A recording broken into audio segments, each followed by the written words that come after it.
Olá, meu jovem, professor André Penaforte aqui, e hoje nós vamos finalizar o conteúdo de proteínas falando sobre a função enzimática, uma das funções mais relevantes das proteínas, tudo bem? E aí, pessoal, em se tratando de enzimas, é preciso que você tenha em mente que enzimas, elas receberam o título carinhoso de catalisadores biológicos. Então, as enzimas, elas são as responsáveis por catalisar reações químicas que ocorrem no nosso metabolismo. Isso aí complicou, professor. O que danado é catalisar? Catalisação nada mais é do que acelerar a velocidade de uma reação. Um catalisador, talvez você tenha até estudado isso lá com o seu professor de química, um catalisador, ele é um componente que vai atuar na reação química sem ser consumido. Tudo bem? Ele vai estar ali só para garantir que aquela reação química vai ocorrer de forma mais rápida, reduzindo a energia necessária para iniciar a reação. Tudo bem? Então essas são as funções das enzimas biológicas.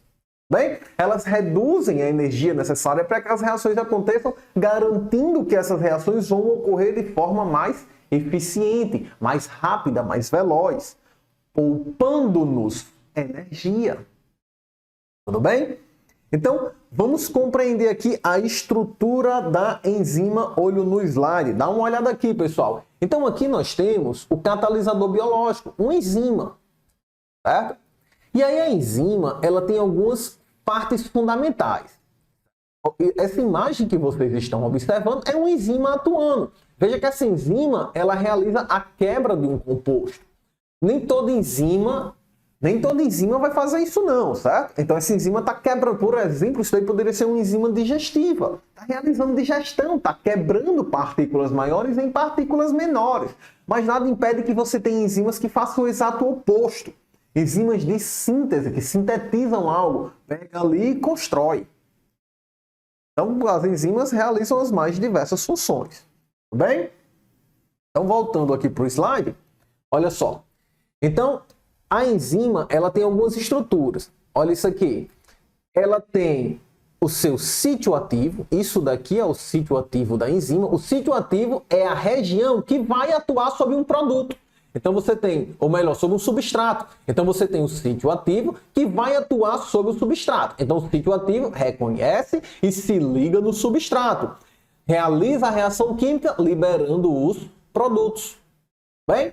Então, isso é uma enzima e é exatamente assim que ela atua. Isso daqui, durante muito tempo, foi chamado de modelo de chave fechadura, porque a enzima, ela tem aquele sítio ativo e o sítio ativo, por sua vez, ele só reconhece um substrato. Ele só se liga naquele substrato e nada mais. Okay? Então, durante muito tempo, esse modelo foi chamado de modelo chave fechadura. Esse termo ele está meio que em desuso, porque, gente, existem enzimas que são capazes de reconhecer mais de um substrato, o que não é comum, verdade seja dita. Comum mesmo é a chave e a fechadura. A enzima atua sobre o seu substrato, ponto final. Tá bom? Então, tenham isso em mente e vamos para cá. Para que as enzimas atuem, elas estão sujeitas a 3 condições. São elas a temperatura, o pH e a concentração. Agora vamos compreender o que cada um dessas condições, como cada uma dessas condições influi sobre a atividade da enzima. Então, gente, a enzima, ela precisa de condições ideais, certo? Estando nas suas condições ideais de temperatura, pH e concentração do substrato, a enzima atuará na melhor forma possível, acelerando absurdamente a velocidade da reação. Uma vez que um desses 3 fatores não apresente-se da forma ideal para essa enzima, a enzima pode até funcionar, mas a velocidade da reação será mais lenta. Tudo bem?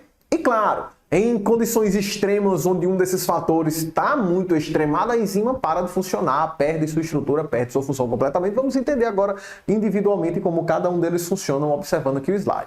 O primeiro fator que eu trago para vocês é a temperatura. Gente, olha isso aqui. Olha esse exemplo. É assim que a temperatura ela vai influenciar sobre a velocidade da reação. Então, olha, aqui eu trouxe o exemplo de uma enzima que funciona a 40 graus Celsius. As enzimas podem funcionar em diferentes temperaturas.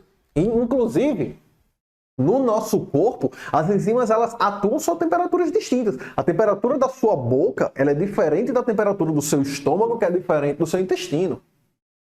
Então, cada enzima que atua em cada uma dessas regiões, elas atuam em temperatura específica, temperatura diferente. Certo? Tem uma temperatura ideal para cada uma delas. Então, diferentes partes do nosso corpo, você pega o termômetro, bota aqui no sovaco, né? No sovaco e verifica a sua temperatura, dá ali por volta de 36, 37 graus.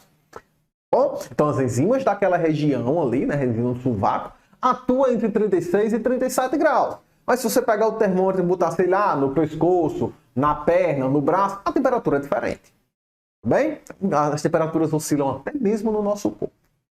Ok? Volta aí para o slide. Então essa enzima, ela atua a 40 graus. Estando a 40 graus, olha aqui, ó, a velocidade da reação está no máximo. Então nós temos aqui a velocidade máxima da reação. Se você começa a diminuir a temperatura, olha o que acontece com a velocidade da reação. Está diminuindo, está caindo. À medida que eu vou diminuindo a temperatura, a enzima vai ficando cada vez mais lenta, até chegar a um ponto onde praticamente a enzima não consegue fazer mais nada. Ela para de funcionar. Agora, veja se eu começar a aumentar a temperatura. Gente, olha como a queda é abrupta, é brusca. Aqui foi uma queda gradual, uma queda um pouquinho mais lenta, à medida que eu diminuo a temperatura. Mas quando eu aumento a temperatura, a queda é muito abrupta, é muito rápida. Isso acontece porque se você aumenta muito a temperatura, a enzima, ela sofre isso aqui, ó. Dá uma olhada. Aqui você tem a enzima na sua estrutura tridimensional e quando você aumenta a temperatura, a enzima perde a sua estrutura tridimensional. Então ela perde aquelas dobras que garantem a ela o seu funcionamento. Então, se você aumentar a temperatura, a enzima perde sua estrutura tridimensional. E a esse processo nós damos o nome de desnaturação. Então a enzima ela desnatura. Se você aumenta a temperatura, a enzima desnatura. O que é desnaturar, professor? Perda da estrutura tridimensional. Certo? Ela perde aquelas dobras. E uma vez que a enzima perde aquelas dobras, uma vez que uma proteína em geral perde aquelas dobras, ela não funciona mais. Okay? A proteína desnaturou, já era. Inclusive, isso é um mecanismo que o nosso corpo utiliza. Imagina um vírus, uma bactéria entrou no seu corpo. O seu corpo identifica aquele agente invasor e eleva a temperatura. Ele está elevando a temperatura para quê? Para matá-lo.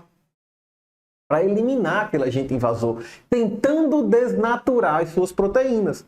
Então, o nosso corpo fica com febre, ele eleva aquela temperatura para fazer com que a proteína do vírus, da bactéria, do protozoário, ela desnature e esse agente invasor morra.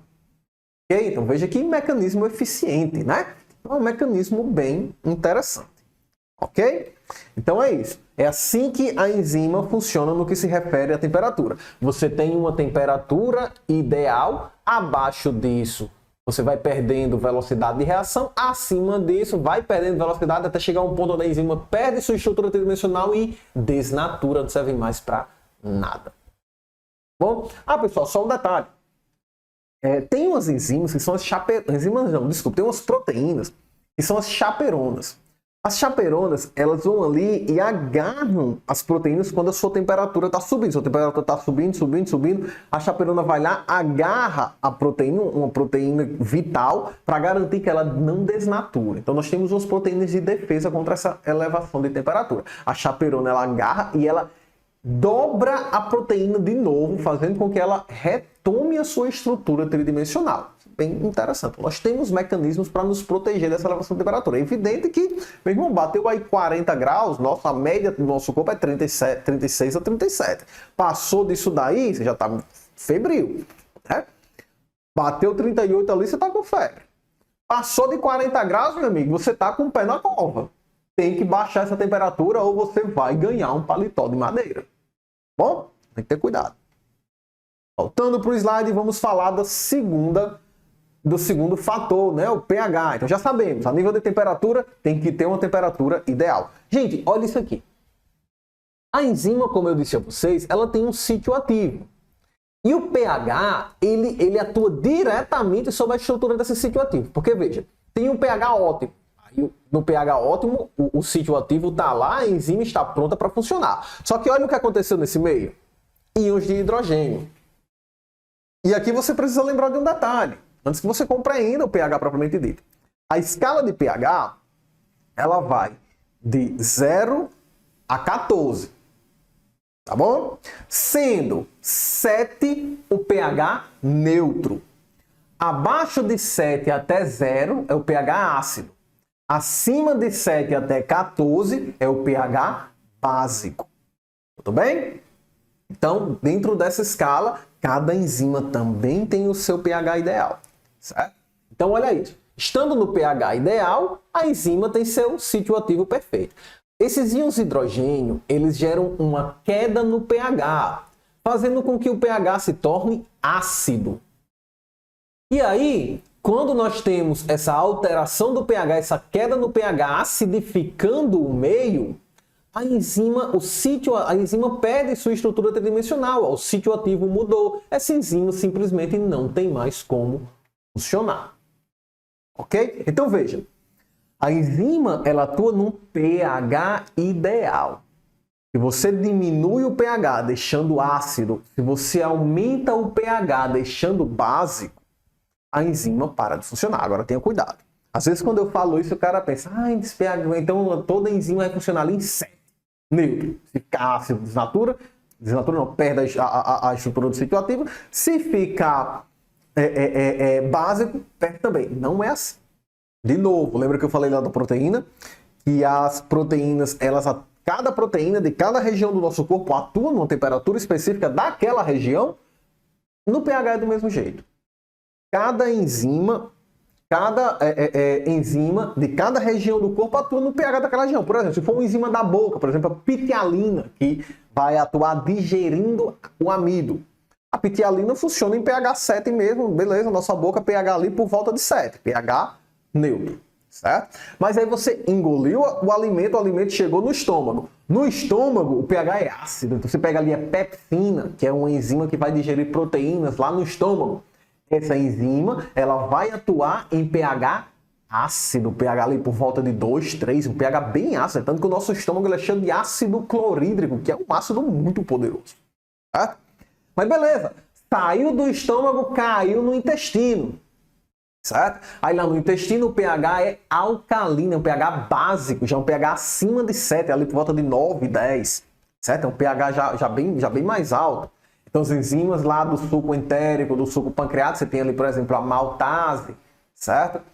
A lactase, né? Tem pessoas que não produzem a lactase e aí desenvolvem intolerância à lactose. A lactase é a enzima que digere a lactose, que é o açúcar presente no leite, né? O carboidrato presente no leite.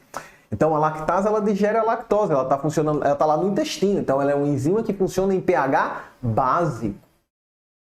Bem, então veja que cada enzima no seu pH ideal. Bom, então vamos para o último fator. O último fator é a concentração do substrato. Dá uma olhada aí nessa imagem, gente. O substrato é justamente aquele carinha sobre o qual a enzima vai atuar. Só que olha para essa imagem aqui, ó.